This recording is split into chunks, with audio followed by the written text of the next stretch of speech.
Obviously, one thing to remember is that the Taliban that I saw 20 years ago is very, very different from the Taliban today.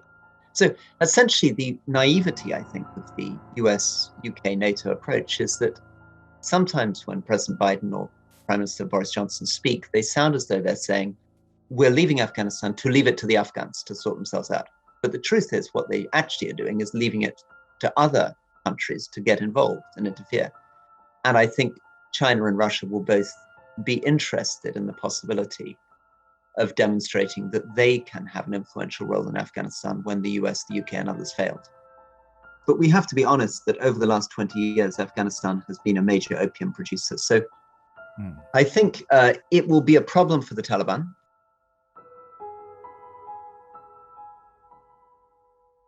You know, Rory, I saw your TED Talk 10 years ago, a very impressive talk where you argued that no amount of military presence or military offensive in Afghanistan can pacify that country, right?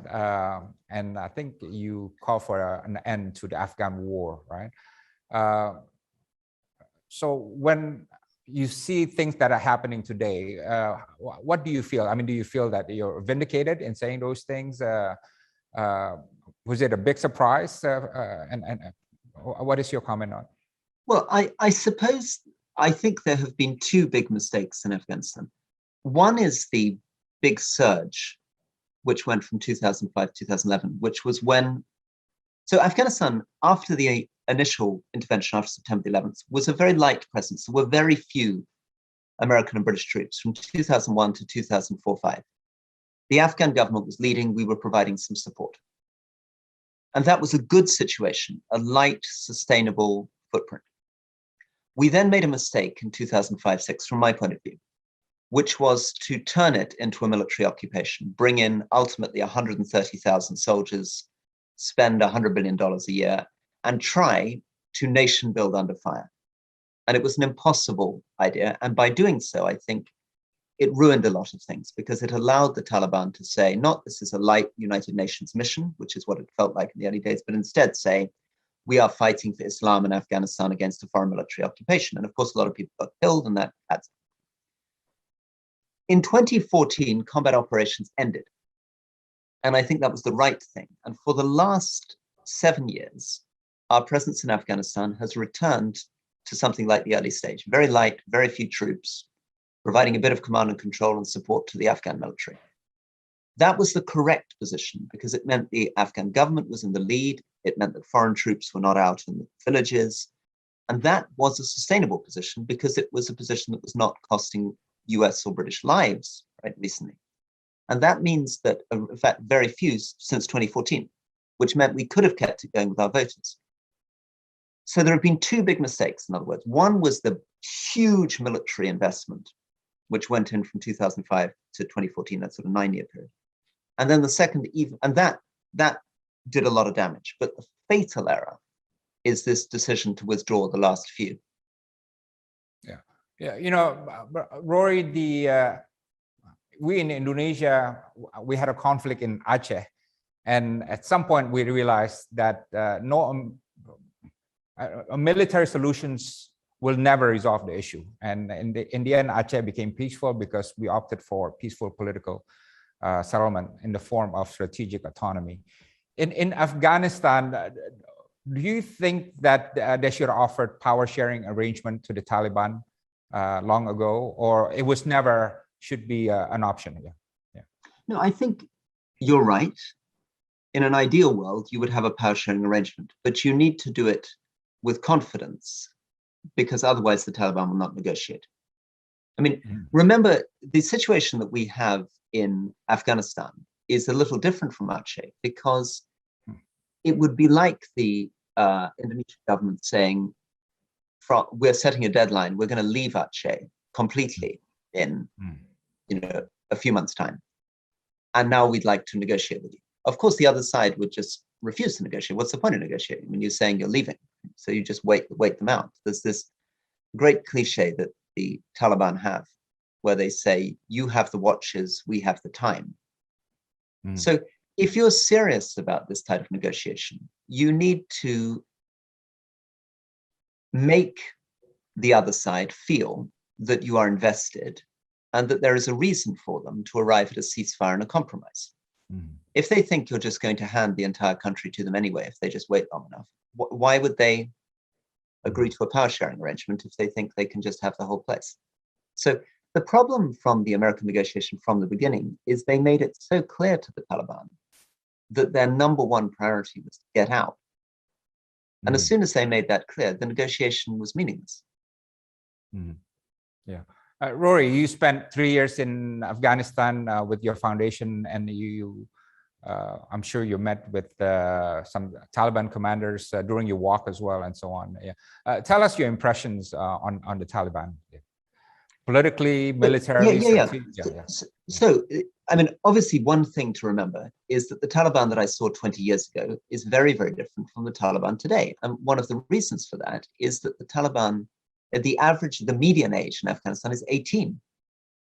So over 20 years, the majority of or under the median age of people have not ever experienced the Taliban. And the Taliban fighters are people who were not born in 9/11, many of them. So there are a few old commanders in Doha, but basically this is an organization of new people. What does that mean? We don't know yet. The Taliban leadership have become much more focused on public relations, on reaching out. So they're doing things that the old Taliban would never have done. They're making statements about the fact that they say they're going to respect women's education. They've made statements saying they're going to respect ethnic minorities. Obviously, the Taliban are Sunni, but they allowed a big Shia procession to happen last week. They would never have done that 20 years ago. 20 years ago, they were going after the Hazara community in central Afghanistan, which is Shia, in an almost genocidal attempt to kill people. I walked through villages which were totally empty. Everybody had gone, the whole village was burnt. What we don't know is how long that will remain the case, because they are, of course, a jihadi group with very strong links to jihadi financing. They, of course, have close connections to Al-Qaeda, still do. They've just put the Haqqani network in charge of security in Kabul. So there's a paradox here. Obviously, the Taliban cannot be completely in favor of the Western situation that was developing in Kabul. Otherwise, they wouldn't have spent 20 years trying to destroy it. And what were they fighting for, ultimately? If they really liked female news presenters and women going to university and what modern Afghanistan looked like, they wouldn't have spent 20 years trying to destroy it. So I think I would like to feel, and you must feel as a diplomat, that we should try to negotiate with them, try to reach out to them, try to take them at their word and say, look, that's great. I mean, if you want to have a more moderate version and you stick to that, we'll work with you. But there is every reason to be a little bit doubtful about whether this can continue. And of course, what's likely to happen is that sanctions will be imposed, tensions will develop with the US and NATO, Taliban will become more paranoid, resistance movements will start in Afghanistan, they will have to start clamping down on people who are opposing them, and then you will see over a number of months, I'm afraid, that things will probably become more restrictive. Yeah. Do you sense there is a feeling of not wanting to be engaged on Afghanistan anymore among the Western countries? Just like what the United States did in Vietnam. They left Vietnam, and for many years they just didn't want to do anything with Vietnam. They just became allergic to it. They turned their backs on any issues relating to Vietnam for some years until they changed some years ago. Yeah, but is this what America and allied nations are going to be towards Afghanistan? Having this no more to do with. It's so difficult to know. That certainly seems to be President Biden's view, and President Biden seems to be. It's something in his personality that I didn't realize until recently. I was quite, I was quite in favor of him becoming president. But there's part of him that genuinely, as you say, seems to want to say, I don't want to hear about it. I don't want to have anything to do with it. He's just sort of closing his ears. Now, there is a different side of the United States, which is many, many very, very smart diplomats, generals, academics, analysts who've devoted 20 years of their life to understanding Afghanistan and the importance of Afghanistan. And they represent a very powerful constituency who will try to keep arguing that this is a place of some strategic significance, that the United States has a moral obligation towards it. And it will be about the balance between that group, which is a foreign policy establishment, and the normal American voter, many of whom will be attracted by President Biden's view, which is essentially, I think, forget about this country. It was always hopeless. We achieved nothing. It's a dead loss. Let's leave it to the Taliban. What foreign powers outside the Western countries you think have strong influence on the Taliban? Yeah. Well, the first country, of course, which has very strong links is Pakistan. So the Pakistan Inter-Services Intelligence Agency has been deeply involved in the Taliban since its creation. They helped to create the Taliban in the early 1990s, and they remain very closely connected to it. Now, of course, there are splits within Pakistan. So some parts of the Pakistani government sometimes talk as though they can see that the Taliban are a risk to them. And indeed, the Taliban were a risk to them. There was a moment 12 years ago where the Taliban were within about 100 miles of Islamabad, the Pakistani Taliban. Mm-hmm. But fundamentally, Pakistan has provided the possibility for the Taliban to flourish because they've allowed them to have safe haven. They've allowed the Taliban leadership to have houses and their families in Quetta. They've allowed Pakistani and Afghan Taliban fighters to cross and recross the borders, and much more than that. If you go back to the mid-90s, there were quite literally Pakistani special forces and soldiers alongside the Taliban when they advanced on Kabul. So Pakistan. Now, the problem, of course, is that the influence that you have over somebody when they take power is often less than you hope. So it's they will listen to you when they're a guerrilla force and they need your money, they need your support, they need your advice. When they've taken control of the whole government, it's surprising how often they will then turn around and say, yeah, we don't care anymore. We're not interested in hearing your views.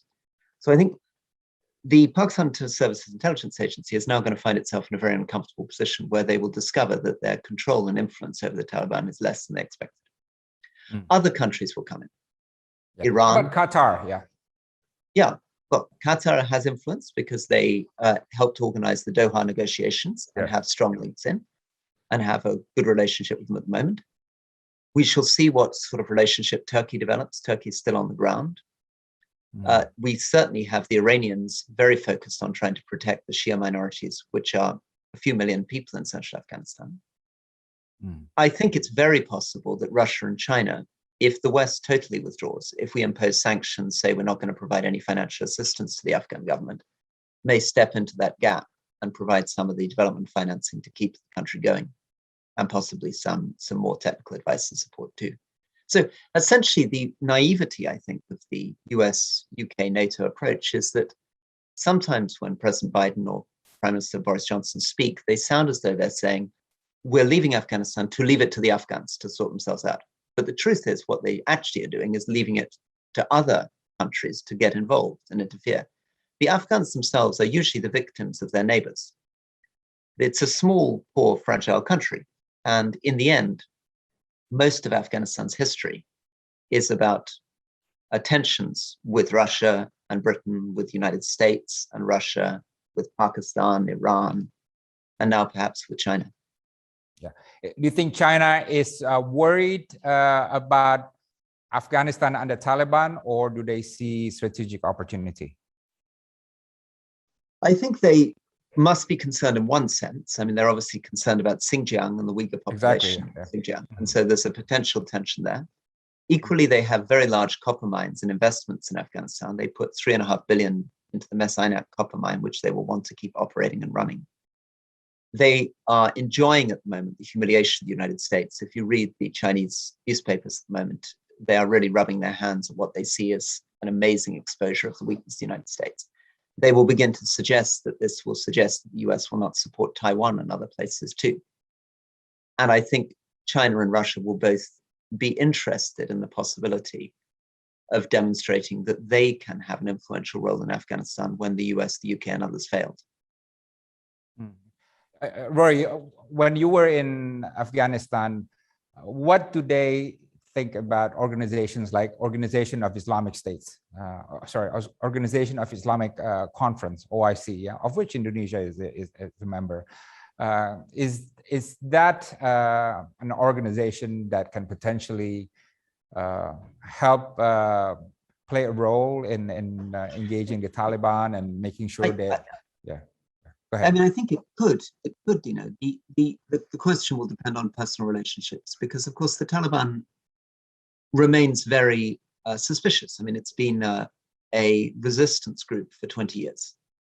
And if you look back to the period just before they blew up the Buddhas in Bamiyan, this moment in the beginning of 2001 when they destroyed those Buddhas, a lot of Islamic countries reached out to them. The Sheikh al-Azhar from Cairo tried to speak to them. Prince Hassan bin Talal from Jordan tried to reach out to them. And they were not interested really in speaking. So, I mean, I think there's a possibility, but it would take a lot of very patient diplomacy to win the trust of the Taliban, because there are many elements in the Taliban that believe that other Muslim countries are actually traitors. They cooperate too much with the West. Yeah. You know, Rory, the most lucrative assets that owned by the Taliban is the opium, right?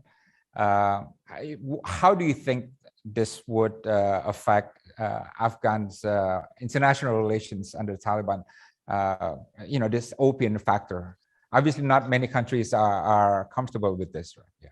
Yeah, no countries are comfortable with this, but we have to be honest that over the last 20 years, Afghanistan has been a major opium producer. So I think it will be a problem for the Taliban, and probably the West, which can be a little bit hypocritical, will probably complain more about the opium production from Afghanistan under the Taliban than they have over the last 20 years. But the reality is the opium production may go down under the Taliban. I mean, the Taliban actually stopped opium production and almost bankrupted themselves in 2000. A lot of the opium production was warlords associated with the Afghan government.